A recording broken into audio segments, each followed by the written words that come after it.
Hey, what's up guys, and welcome back to Harrison's Garage. I'm Harrison, and today we are going to be installing some Underglow lights.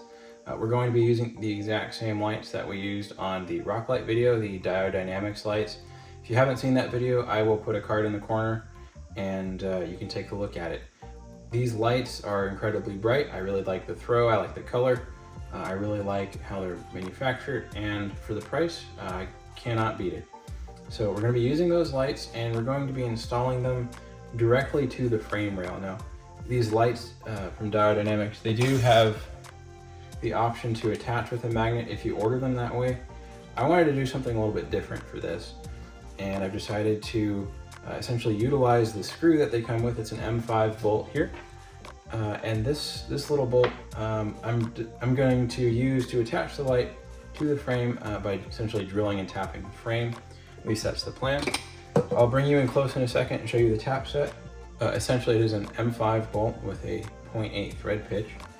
And all you gotta really do is just drill and tap. So I'm going to be using a 5/32 drill bit. That's about as close as I can get to the recommended 4.2 millimeter drill bit without going out and buying a specialty bit. I did actually test that out. The 5/32 is a little bit shy. It's about 0.01 inches too small. Not a lot, but in hardened steel, it is a fair amount of play. So in order to get that hole wider, I wasn't sure essentially if a tap would fit through it. I ran it with a drill press and trying to tap that was a little bit too small, but when I tried it again using a hand drill, the play that naturally occurs when drilling by hand was actually exactly what I needed to get the tap through, and it bolted in quite easily. So what I'll do now is show you the tap set and then bring you guys outside when I start drilling. Okay, so this is the tap set. I got an Icon set here. It's from Harbor Freight, and it's not the most fancy set that you'll find, but it is certainly not the cheapest set that they sell or anybody sells. I believe this one was something close to like $150. But it comes with quite a lot, and this is essentially the metric set. This is your thread pitch gauge, and you get an assortment of different thread chasers, and you get all these dies for threading rods, and then you get all of these guys for threading holes. So I've got the M5.8 already in the handle. It's a little bit hard to see the sort of the writing on them, but get well lit, it's not too bad. The handles could be better, certainly. It's just a nice sort of screw handle. It does the job, but it's not the best handle. But of course, I'm not really paying for the handle at this price point. I'm paying for this, and it did a really nice job with my test piece. This is my test piece. This is actually leftover plate from the leaf springs that I took out of the truck, so I know it's hardened steel. And this was the hole that I drilled with the drill press using a slightly larger bit. When I thread the M5 bolt into here, it works, but it's a little bit loose. This is the hole I drilled with the 5/32 bit, slightly smaller, but as you can tell, not quite as clean as the drill press. There's a little bit of play, and it's a little bit harder to tap, but once you do get it the tap through, the bolt threaded in here perfectly. There is no play whatsoever. I have much more confidence in this one, so that's what we're going to do, which is, I guess, fortuitous because you can't get a drill press under the truck in the frame on the truck. So in addition to this guy, we're going to be using just WD-40 to do the drilling. This is some thread cutting lubricant for the tapping, and some red Loctite. Red Loctite has an anaerobic cure. I wanted to make sure that after I've drilled these holes, they don't rust. And I'm going to put this all on the threads until we get the lights installed. This will keep the threads from rusting, as well as function as sort of thread locker once we do get the lights installed. So it's kind of dual purpose. All right, so I'm going to go ahead and set you guys into the truck and get started on drilling. Okay, I am under the truck now. This is the driver's side in the back, and I've kind of figured out where I want to put them. What I did was just hit the frame rail with a little WD-40, get rid of the dirt, clean it off a little bit, and marked out where I want it to go. So first step, hit it with a punch to keep the drill bit from wandering. All right, then you're gonna wanna start the hole. So then drill it all the way through. Making sure to keep your bit as perpendicular to the frame rail as you can.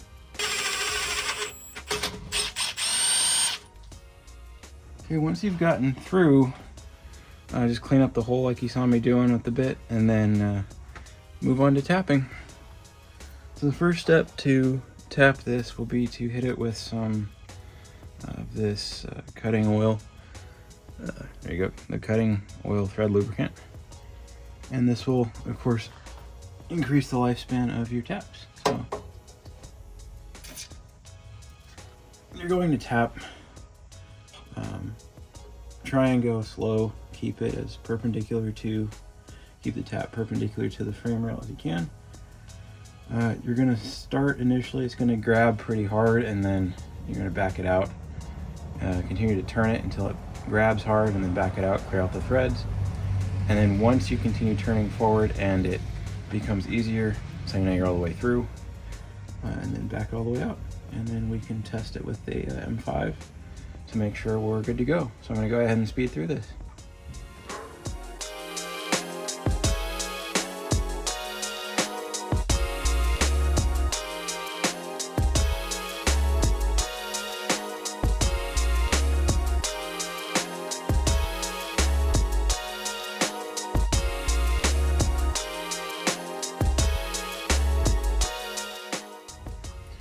Okay, and you'll see now it's spinning very easily. It means we're all the way through. I like to run it through a little bit more. See that it's spinning very well through there.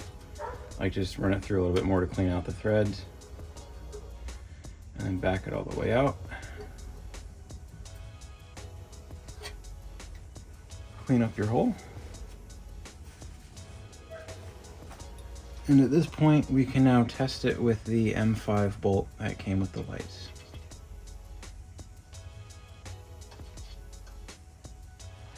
And usually the first time through, there's going to be some leftover shavings in there.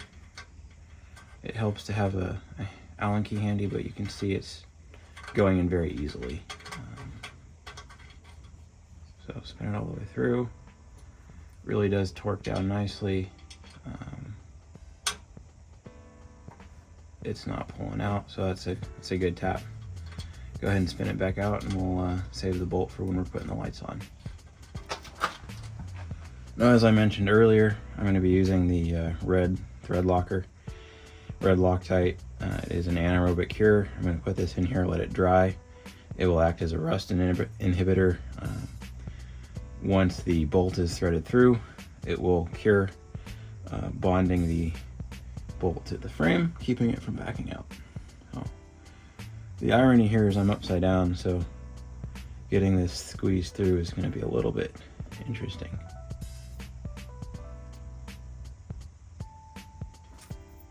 There we go.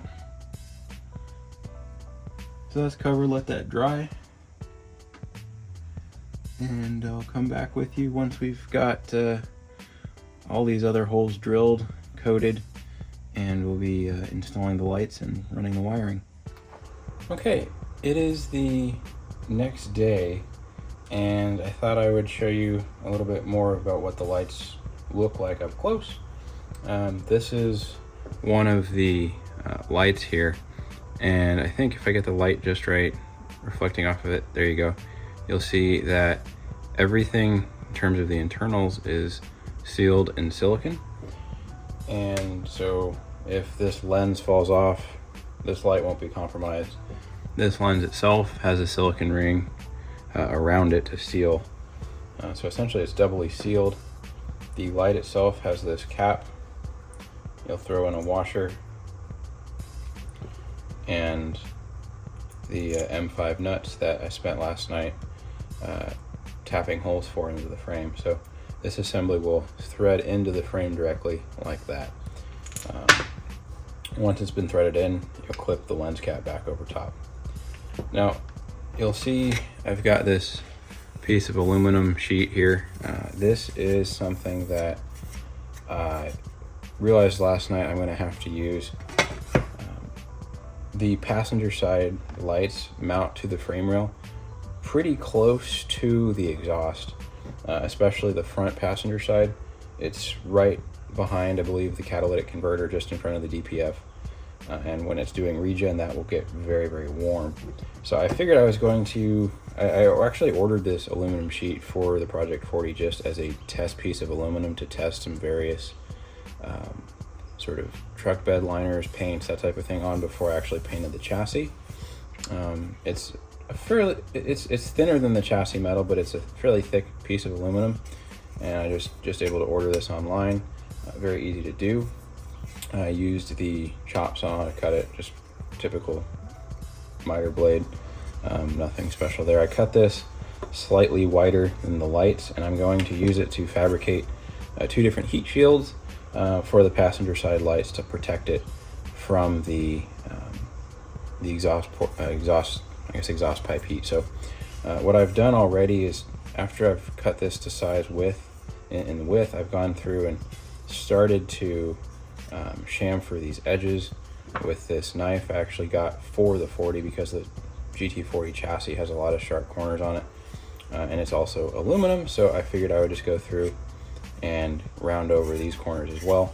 I've done the long edges. I still have the short edges to do. I'm going to go ahead and do that now. It takes a little bit of sort of practice and finesse to figure out how best to use this tool, but once you get it, it works really, really well at kind of rounding over these very sort of sharp edges and corners, and it's great for working on aluminum pieces. I think you can also shave down steel with it, but it does tend to eat into the blades faster. So I'm going to go ahead and get this rounded over, and then bring you along as I continue to fabricate this heat shield.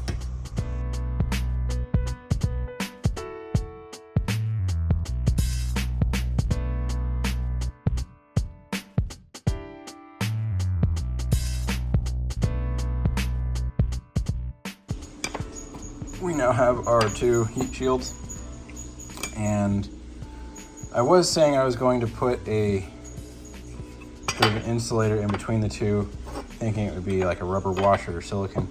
I think what I'm going to do is just pop over to a store and grab some fiberglass tape, just to make doubly sure we're good to go and we don't end up melting a light.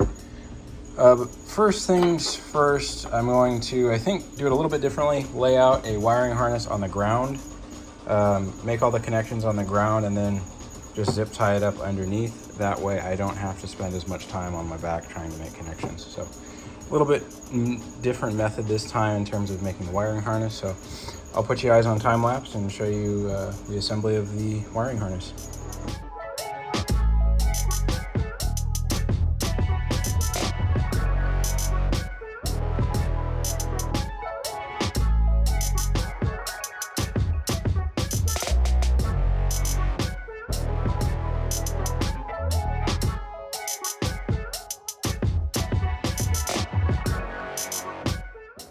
Okay guys, I've gotten the harness officially fabricated. The front driver, rear driver, front passenger, rear passenger rock light. I have a sort of butt connected, well, not butt connected, this is a Positap T-tap that goes to a butt connector. This is going to be going to our aux switch power. And coming off the back left corner here is a ground wire that will go to the same ground location under the bed of the truck. That probably has to get shortened. That's why I haven't put the connector over the back of that one yet. But all that's left to do now is just take this whole thing outside, put it under the truck, and then bolt the lights to the chassis, snake everything under, tie it up, make it look good. And after we get everything sort of installed under the truck, I will bring you guys back again to test everything out this evening. Okay guys, I have everything installed now exactly as you saw it a second ago on the floor. This is the driver's side up front. Runs around this body mount. I just like using the body mounts as sort of implements to sort of maintain the wiring harness without needing 100 zip ties. So I used the hole I tapped yesterday, ran this up and around over, and you'll see it comes back here. The rear one drops down just behind the parking brake, and then taps in there. The harness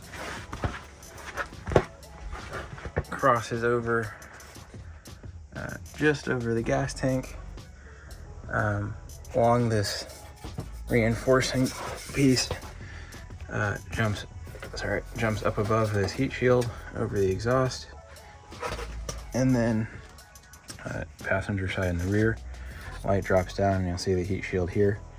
What I've decided to do is probably go out and get some fiberglass tape and just take this light off. I will put some tape on this side of the heat shield, essentially in between the heat shield and the light, and possibly on this side as well. And maybe not, maybe I'll just do everything, because why not at that point. This is the factory, I believe this is the air compressor that came with the truck. And then the tank is up there for the factory air assist, which is no longer used. And then coming up here, you'll see the front light and the heat shield from the catalytic converter and the DPF. This is going to get really hot, so definitely put some fiberglass tape on here pretty quickly before the next regen, so this doesn't get too hot up under here. All right, guys, it's that time of the video where we cut to the reveal of how everything's going to look. Last we left off, you guys were taking a look under the truck at the harness. Let's see how these lights look at night here. Okay, let's go ahead and throw on Underglow. Just take a look at the lights by themselves, and they are as bright as you'd expect. Color consistency is, perfect considering what came from Diode Dynamics for the rock lights. It looks to be exactly the same. Yeah, there's a lot of light coming out here, just for the auxiliary lights, or underglow lights. Pleased with those. So I think the only thing left to do now is throw on the rock lights at the same time.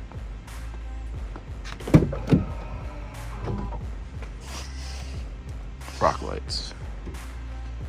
And there we go. All right, there's the rock lights, the underglow lights, everything on. This is about where I'm going to leave everything in terms of ambient lighting, and I am going to be doing a light bar in the front grille just like the old truck, so keep an eye out for that video in the future as well. But yeah, so far I'm really liking the color. Time will tell how they do under there. I think they're going to be okay, but they seem to be pretty well made, so we'll see how everything goes. But very pleased with how everything threaded and tapped in there. Yeah, couldn't have asked for a better way to install it. All right, if you enjoyed this video, found it helpful, interesting, remember to like it if you're not already, subscribe to the channel, and as always, stay tuned for more.